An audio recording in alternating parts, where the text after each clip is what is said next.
We're about a mile from the centre of Birmingham in an area of severe deprivation.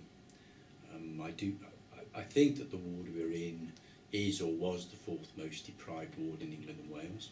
It isn't so much the EAL that's been a barrier, it would be, the barrier has been parents feeling uncomfortable about being in the presence of teachers because of their belief that teachers are so incredibly important. Marketing was an initial move, letters and opening up the school.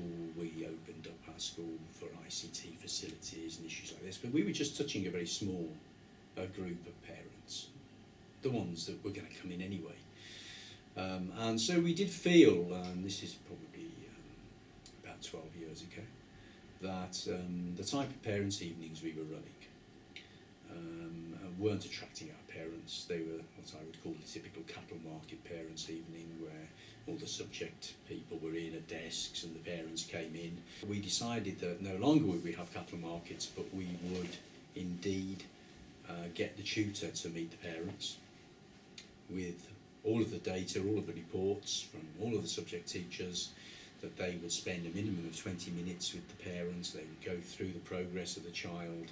They would identify strengths, areas for development.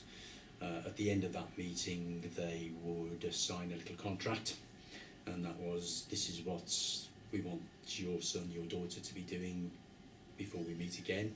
This is what we'd like you to be doing. So some simple targets. They could be very simple targets, like allowing adequate time for independent learning at home, because some of our children find that difficult because of the number of people in the house. Or it might be some subject-specific stuff, checking on a particular subject that they're struggling in and showing interest and encouraging their child. And we would also set targets for the school.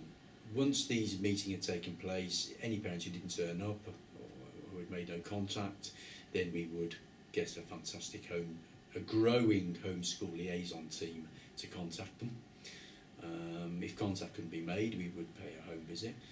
By the time parents' evenings have been completed, we've seen all parents. We also have a very active website with parents' news and resources, and we try to encourage that. Not so easy, because we still have quite a lot of parents without internet, which is why we've opened our own facilities to those families who haven't got internet. The impact of the school on the community became and has been extremely significant, because now you have a community out there who truly believe that their children are going to go on into professional jobs. Many of them can go on to professional jobs. Many of them can go on to university. It's a long-term strategy. It's still something that we're trying to improve year on year. And it's built into our long-term vision of relationships and learning and curriculum and inclusion and leadership.